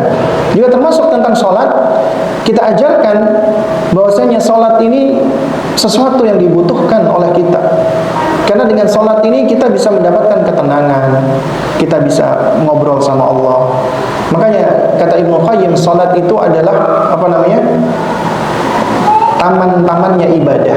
Artinya hampir semua ibadah terkumpul di dalam sholat. Ya. Jadi kita harus banyak bicara kepada anak kita tentang hakikat sholat. Dan kita nggak mungkin bisa menjelaskan tentang sholat kalau kita nggak punya ilmunya. Kita nggak belajar. Makanya kita perlu belajar. Bahkan termasuk bagaimana seharusnya kita sebagai seorang muslim ketika taruhlah mungkin kita memang tidak belajar bahasa Arab, tapi setidaknya kita harus ngerti arti bacaan-bacaan sholat agar kita bisa menjiwai ketika kita sholat, ngerti apa yang kita baca ketika sholat, ya. Dan itulah yang akan bisa menghadirkan kekhusyuan. Makanya Nabi SAW ketika datang waktu sholat dan beliau melihat Bilal, Nabi tidak memerintahkan, ya Bilal, bangun dan kumandangkan azan, tidak. Tapi apa kata Nabi? Ya Bilal, arihna bis shalah.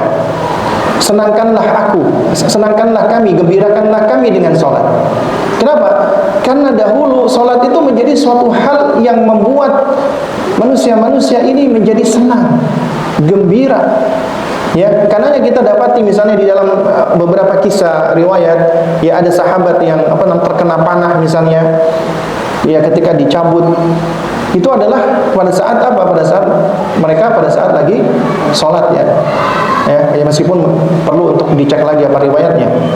Ya ala kulli hal, itu menunjukkan bahasanya bagaimana Nabi SAW itu mendidik sahabat-sahabat beliau itu benar-benar di atas kecintaan dengan yang namanya ibadah, ya, sehingga mereka menjadi manusia-manusia yang luar biasa. Dan itu yang dilakukan oleh Nabi dan para sahabat itu suatu hal yang bisa diambil pelajarannya, ada metodenya, ya. Dan itu memang terserak-serak yang memang oleh ulama-ulama kita itulah yang dikumpulkan, dan kemudian ya mereka beristimbat dan berusaha untuk menyampaikannya kepada kita gitu. Nah, kemudian ajarkan kepada anak bahwa kemuliaan diri kita itu adalah di sisi Allah, bukan di sisi manusia.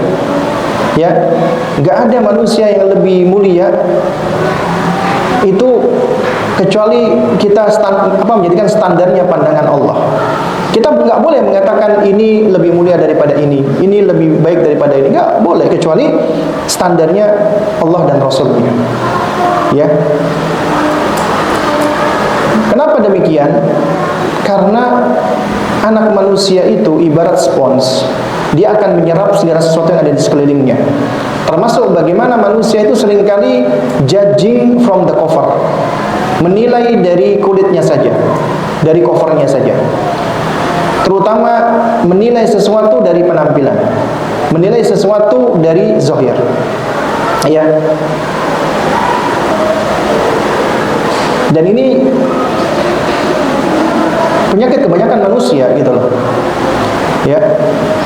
Sehingga apa? Sehingga akhirnya manusia itu cenderung untuk melihat sesuatu hanya sekedar dari penampilan.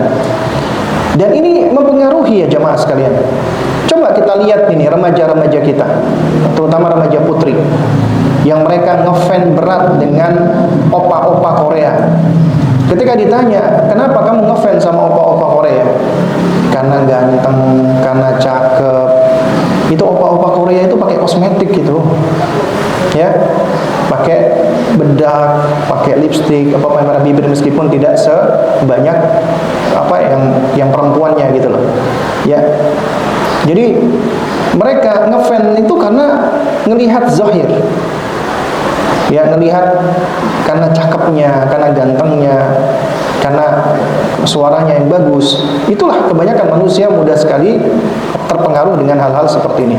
Maka kita harus ajarkan kemuliaan manusia tidak dilihat dari itu gitu loh. Ini akan membangun konsepsi mereka, ya, bahwasanya kemuliaan itu adalah apa yang ada di sisi Allah, ya. Inna akramakum indallahi atqakum. Sesungguhnya yang paling mulia di antara kalian siapa yang paling bertakwa, ya. Dan ajarkan kepada mereka bahwasanya satu-satunya sosok yang harus lebih dicintai dari siapapun di muka bumi ini adalah Rasulullah sallallahu alaihi wasallam. Nabi kita yang mulia alaihi wasallam. Beliau seringkali berdoa meminta kebaikan bagi umat beliau.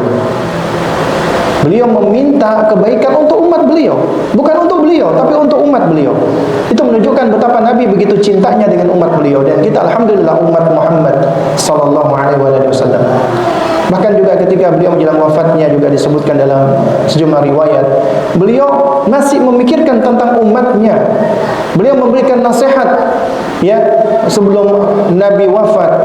Beliau melaknat Yahudi yang membangun kuburan-kuburan para nabi mereka, karena Nabi sangat memikirkan umat beliau. Dan Nabi sedih apabila ada umat beliau itu, ya, diadab oleh Allah Subhanahu wa taala. Itu Rasulullah sallallahu alaihi wasallam menunjukkan betapa beliau rahim, beliau mencintai umat beliau, ya. Dan kita ajarkan ini kepada anak-anak kita. Artinya kita ini umat Nabi, umat yang disayangi oleh Rasulullah SAW. Ya, sementara kalau kamu ngefans dengan opa-opa Korea itu atau orang-orang fasik dimanapun, dia nggak kenal kamu. Kamu sakit, kamu kenapa-kenapa, dia nggak akan mikirin kamu gitu loh. Ya. Bahkan yang lebih bahaya lagi adalah apa? Adalah kalau kita ngefans sama orang-orang fasik seperti ini, kemudian kita meninggal dunia, maka kata Nabi, al-mar'u ma'a man ahabba. Seseorang akan bersama dengan yang dia cintai. Kamu mau dibangkitkan bareng-bareng sama dia? Atau kamu mau ketika meninggal dunia kamu dibangkitkan dengan Rasulullah? Kamu dibangkitkan dengan sahabat-sahabat Nabi. Jadi kita ajarkan. Karena itulah letak kemuliaan mereka gitu loh. Jadi jangan sampai mendefinisikan kemuliaan manusia itu dari hanya sekedar definisi manusia, tapi kita kembalikan kepada Allah dan Rasulnya. Dan ini juga akan membangun konsepsi diri, bahwasanya dirinya tidaklah didefinisikan oleh perkataan orang lain. Dia nggak akan ambil pusing dengan ejekan-ejekan orang lain. Ini termasuk akidahnya, ini termasuk karakternya Ahlus Sunnah, At-Taifah Al-Mansurah, golongan yang akan mendapatkan pertolongan Allah. Ya, At-Taifah Al-Mansurah itu kata Nabi SAW di dalam hadis yang mutawatir maknawi. Kata Nabi SAW apa? Tazalu ta'ifatun min ummati. Akan senantiasa ada sekelompok dari umatku, zahirina 'alal haqqi, yang menampakkan kebenaran, yadhurruhum man khalafahum, ya, tidak akan mencederai mereka orang-orang yang menyelisih mereka, termasuk yang mencemooh mereka, menjelekkan mereka, itu tidak akan memberikan pengaruh, tidak akan memadaratkan mereka, ya. Wala man khadalahum, ya, juga demikian orang-orang yang merendahkan mereka. Ya, hatta ya'ti amrullah, sampai datangnya urusan Allah, yaitu hari kiamat. Wa hum 'ala dzalik, dan mereka tetap dalam kondisi demikian. Di sini Nabi memberikan gambaran tentang karakter atau ifan mansurah, yaitu ahlu sunnah. Ya, di mana mereka ini orang-orang yang tidak ambil pusing dengan perlakuan orang lain kepada mereka, tidak ambil pusing dengan perkataan orang lain. Nah, kadang-kadang kita ini sangat memperhatikan perkataan orang lain, ucapan orang lain, apalagi anak-anak kita juga, ya. Kita ketika dikatakan ini, dikatakan itu, kita langsung benar-benar menjadikan apa yang dikatakan oleh orang lain itu mempengaruhi pikiran kita, emosi kita, jiwa kita. Padahal itu perkataan itu, pujiannya tidak akan memuliakan kita, hinaannya juga tidak akan menghinakan kita sebenarnya, ya. Nah, sehingga kita sadar nggak sadar menjadi people pleaser, termasuk anak kita juga nantinya. Ingin menyenangkan orang lain, ingin ingin mendapatkan pengakuan dan pujian dari orang lain. Orang yang mencari pengakuan dari manusia, maka hidupnya nggak akan pernah tenang dan bahagia, pasti akan kecewa, ya. Kenapa? Karena mencari ridhonya manusia itu mustahil, tapi mencari ridhonya Allah sesuatu yang bisa diraih, ya. Karena ajarkan kepada anak-anak kita tentang hal ini. Kemudian apresiasi dan puji kebaikan anak kita secara proporsional, tidak berlebihan, dan kaitkan dengan balasan mencari ridha Allah. Jangan pelit-pelit kita memuji anak kita, mengapresiasi anak kita. Tapi ingat ya jamaah, di dalam pengasuhan Islam, memuji anak itu ada kaidahnya, ada koridornya. Pertama, ketika memuji selalu awali dengan menyebut lafdzul jalalah, zikrullah, alhamdulillah, subhanallah, masya Allah, Allahu akbar, la haula wala quwata illa billah, la ilaha illallah. Semua kalimat-kalimat yang mengandung nama Allah. Kalau memuji, awali dengan perkataan yang mengandung lafdzul jalalah, ya, barakallah, Allah yubarik, dan yang semisalnya. Jangan langsung memuji sebelum kita menyebut nama Allah. Kemudian yang kedua, ketika mengapresiasi atau memuji anak kita, maka ya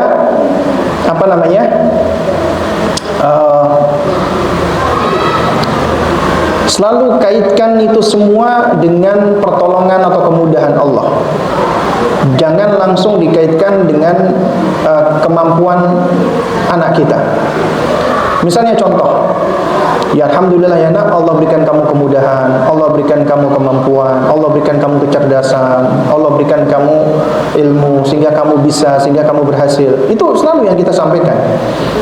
Jadi jangan langsung kamu memang hebat, kamu memang pintar, kamu memang cerdas. Jangan langsung seperti itu. Tapi kembalikan kepada Allah, agar anak itu sadar bahwasanya semuanya ini adalah dari Allah Azza wa Jalla. Kemudian yang ketiga, ketika memuji, pujilah juhudnya, upayanya, effortnya, usahanya, ikhtiarnya. Jangan memuji langsung personnya, figurnya, individunya. Hindarkan memuji langsung orangnya, ya. Meskipun tidak terlarang secara mutlak, ya. Maksudnya kalau cuma sesekali boleh, tapi jangan sering-sering. Tapi lebih banyak memuji effortnya, usahanya. Ada penelitian yang dilakukan, ada dua kelompok anak. Kelompok pertama, anak yang dipuji individunya, figurnya. Yang kedua, yang dipuji usahanya, effortnya, juhudnya. Ternyata setelah beberapa waktu, anak kelompok pertama ini mengalami kemerosotan akademik dan mengalami kemerosotan moral. Ada di antara mereka yang menjadi anak-anak yang sombong, arogan, congkak. Ada di antara mereka yang mencontek, melakukan kecurangan-kecurangan. Kenapa? Karena ketika dipuji individunya, mereka, ya manusia itu seringkali malah menjadi, kalau kata orang timur, makan puji. Pingin selalu dipuji, selalu nyari pujian manusia. Sehingga itu menjadi apa? Menjadi kebutuhan mereka. Pingin dipuji dan dipuji, akhirnya mereka menghalalkan segala cara, ya, atau mereka merendahkan orang lain. Nah, adapun kelompok yang kedua, ya, itu anak-anak yang dipuji usahanya malah semakin meningkat, akademiknya meningkat, masalah moralitasnya juga meningkat. Ya. Jadi ketika mereka dipuji dengan usahanya atau effortnya, itu malah mereka semakin semangat untuk berusaha. Dan itu tidak menimbulkan rasa sombong dan seterusnya. Nah, jadi apa yang diterangkan oleh para ulama kita itu ternyata sejalan dengan hasil riset dan penelitian. Ya. Jadi jangan langsung memuji anaknya. Apalagi pujian-pujian yang berlebihan itu seperti kita menyembelih dalam tanda kutip anak kita. Kamu memang anak Umi yang paling hebat sedunia. Ya, paling pintar sedunia, anak jenius. Itu pujian-pujian yang bisa membahayakan anak. Ya. Kita boleh mengatakan alhamdulillah ya nak, Allah berikan kamu kecerdasan, ya. Masya Allah nak, alhamdulillah nak, ya Allah berikan kamu kepintaran. Itu boleh, karena kita selalu mengembalikan kepada Allah. Itu semua asalnya dari Allah. Nah, kemudian yang keempat adalah ketika apresiasi usahanya bukan hasilnya. Hasil di tangan Allah. Ya. Kita katakan alhamdulillah nak, Umi sudah senang, bangga sama kamu sudah berusaha, meskipun hasilnya nggak berhasil, nggak apa-apa, ya. Karena namanya keberhasilan itu adalah nggak lepas dari kegagalan yang berulang-ulang kali, ya. Jadi ajarkan mereka untuk terus berusaha, ya. Nah, lalu kemudian ketika kita mengapresiasi atau memuji, ya, yang terakhir adalah jangan lupa untuk kaitkan dengan mencari balasan Allah, mencari ridhonya Allah, bukan manusia. Ya, mudah-mudahan Allah balas kamu ya nak dengan pahala dari Allah, dengan kebaikan dari Allah, dengan surganya Allah. Ya, di antaranya kita ucapkan jazakumullah khairan. Ingat ya jemaah sekalian, ada orang tua ketemu temannya di pengajian, assalamualaikum, waalaikumsalam, ahlan wa sahlan, kaifal hal, khair, barakallahu fiik, ya jazakallah khairan.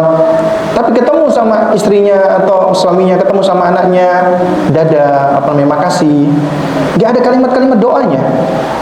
Ya, ketemu sama temannya, masya Allah, penuh dengan doa. Padahal ini kalimat-kalimat baik. Kalau kita sering ketemu sama teman kita mengucapkan jazakumullah khairan, anak kita juga kita ucapkan jazakallah khairan, ya. Itu mereka juga akan belajar di situ. Itu bentuk apresiasi. Di antara apresiasi yang dicontohkan oleh Nabi SAW adalah mendoakan anak dengan doa yang baik. Apalagi doanya seorang ibu atau ayah, ya, doa walid itu doa yang mustajabah. Ya, contoh misalnya Rasulullah SAW ketika beliau masuk di kamar mandi, dan ketika itu Abdullah bin Abbas radhiyallahu taala anhu menginap di rumah bibinya Maimunah, ya, salah satu ummahatul mukminin. Nah, kemudian Abdullah bin Abbas masih kecil nih, Abdullah bin Abbas, karena Abdullah bin Abbas lahir 3 tahun sebelum hijrah. Berarti ketika Nabi di Madinah berapa usianya? Masih 3 tahun. Ya. Nah, jadi kemungkinan usia Abdullah bin Abbas itu masih 4 tahun, 5 tahunan ketika itu. Kemudian Abdullah bin Abbas radhiyallahu anhu melihat Rasulullah SAW masuk ke kamar mandi. Kemudian beliau berinisiatif mengambilkan al-wudu, yaitu air buat wudu, ditaruh di depannya kamar mandi. Ketika Nabi keluar lihat, Nabi tanya, siapa yang bawakan ini? Kemudian Abdullah bin Abbas menjawab, saya. Kemudian apa jawaban Nabi? Nabi takjub. Nabi memberi balasan dengan balasan yang luar biasa. Allahumma faqihu fid din wa 'allimhu ta'wil. Ya Allah, jadikanlah dia orang yang faqih tentang urusan agamanya, dan jadikanlah dia orang yang paling ngerti tentang urusan tafsir Al-Quran. Maka jadilah Abdullah bin Abbas seorang sahabat yang masih muda, masih kecil, tapi pintar luar biasa. Ya, habrul ummah, tintanya umat ini. Ya, samudranya ilmu, turjumanul Quran, ya, ahli tafsirnya Al-Quran, dan diakui oleh sahabat-sahabat senior Abdullah bin Abbas ini. Jadi jangan pernah kita meremehkan tentang doa. Bahkan ibu-ibu sekalian, bukan cuma apresiasi ketika kita lagi marah, ya, hindarkan doa-doa jelek, doakan dengan doa kebaikan. Ya, makanya orang Arab itu kalau marah biasa mengucapkan apa? Allah yahdik, ya, semoga Allah memberimu petunjuk. Dulu waktu kami di Surabaya, waktu sempat waktu belajar di Ma'had Al-Irsad, jadi guru-guru kami paling banyak adalah ustadz-ustadz dari keturunan Arab ya. Nah, jadi ketika kami baru belajar, kita tahu ya artinya Allah yahdik, semoga Allah memberimu hidayah. Jadi ada seorang kawan ketika ditanya dia nggak bisa jawab, kemudian ustadz ini marah ya jadi kesel ya, namanya manusia kan. Jadi Allah yahdik ente. Amin ustadz wa antum kadzalik. Semakin marah ustadznya. Allah yahdik ente. Amin. Jadi maksudnya baik ya, padahal ini ungkapan seseorang ketika dia lagi marah ya. Nah, jadi ketika marah juga jangan lupa untuk kita menyebutkan kebaikan-kebaikan untuk anak kita ya. Kita belajar tuh dari kisahnya Abdurrahman As-Sudais ya, yang didoakan ibunya ketika dia ngotori masakan ibunya, ya semoga Allah menjadikan kamu imam Masjidil Haram. Allah kabulkan. Ya. Daripada kita ngomong dasar kamu anak setan. Kalau anak setan berarti orang tuanya siapa gitu loh. Ya. Nah, kemudian yang terakhir ya, kaitkan anak dengan model orang-orang soleh seperti para nabi, para rasul, para sahabat, para ulama, para a'imah, diantaranya dengan menceritakan dan berkisah kepada mereka. Jadi jamaah sekalian mulakan Allah, itu menarik ya yang diterangkan oleh Syekh Muhammad Shalih Al-Munajjid hafizahullah di dalam buku beliau Arba'un Nasihah Islahil Buyut. Di antara cara untuk membangun baitul ulum, baitul ilm, rumah ilmu, itu adalah hendaknya orang tua itu punya waktu untuk membaca buku dan menceritakan isi buku. Ya, apalagi orang tuanya. Jadi apabila orang tua itu sering bacain buku, menceritakan kisah-kisah, cari buku-buku yang sahih, kontennya sahih ya buat anak-anak. Kita ceritakan. Anak-anak itu senang ketika diceritakan, itu akan lebih melekat di dalam hatinya dan akan ada kecenderungan untuk menjadikan apa? Menjadikan sosok-sosok yang diceritakan itu sebagai sosok yang mereka senangi, mereka idolakan. Daripada antum biarkan dia nonton film, nonton Disney, itu malah banyak mudaratnya, atau nonton superhero ya. Jadi dia akan malah ngefans sama tokoh-tokoh yang gak jelas seperti itu. Jadi kita ceritakan dengan ya kisahnya para nabi, para rasul, para sahabat dan seterusnya, sehingga akan terikat mereka dengan sosok-sosok dari orang-orang soleh ini. Jadi pernah ya di Mesir, suatu ketika seorang guru bertanya kepada murid-murid yang masih SD kelas 1 kalau nggak salah ya, ditanya tentang apa cita-cita kalian. Yang satu menjawab, aku ingin menjadi pilot, aku ingin menjadi guru, aku ingin menjadi chef, aku ingin menjadi ini dan itu, aku ingin menjadi tentara. Kemudian ada satu anak ya yang jawabannya tuh membuat si guru ini terperanjat. Dia mengatakan ya, dia mengatakan apa? Awaddu an akuna sahabiyan. Aku kepingin menjadi sahabat. Ditanya sama dia, maksudnya gimana? Aku pengen menjadi sahabat. Ternyata maksudnya ingin menjadi sahabat Nabi. Pada saat ditanya oleh guru ini, si anak ini menceritakan bahwasanya ya, mamaku setiap malam itu selalu mengisahkan aku tentang sahabat-sahabat Nabi. Ya. Dan sahabat-sahabat Nabi ini ya mencintai Allah dan mencintai Rasulullah, dan mereka dicintai Allah, dan aku kepingin seperti mereka. Nah, jadi jamaah sekalian Allah Subhanahu wa taala, itu apabila orang tua ya sudah biasa ya, sudah membiasakan anaknya dengan menceritakan kisah-kisah yang baik, insya Allah itu akan memberikan pengaruh. Yakin insyaallah ta'ala ya.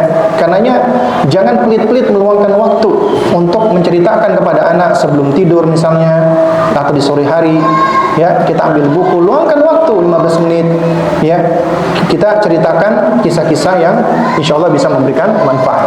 Ya mungkin kita cukupkan di sini karena sudah pukul 11. Jami'an atas kehadiran dari Bapak Ibu sekalian di sekolah Darul Hikmah ini, mudah-mudahan apa yang kita pelajari dapat memberikan manfaat untuk kita semua ya, dan juga dapat memberikan kita ilmu yang bermanfaat, dan juga kita diberikan taufik oleh Allah Subhanahu wa taala untuk dapat menjadi orang tua yang terbaik bagi anak-anak kita. astaghfirullah li wa lakum. Subhanakallahumma wa bihamdik, asyhadu an la ilaha illa anta, astaghfiruka wa atubu ilaik.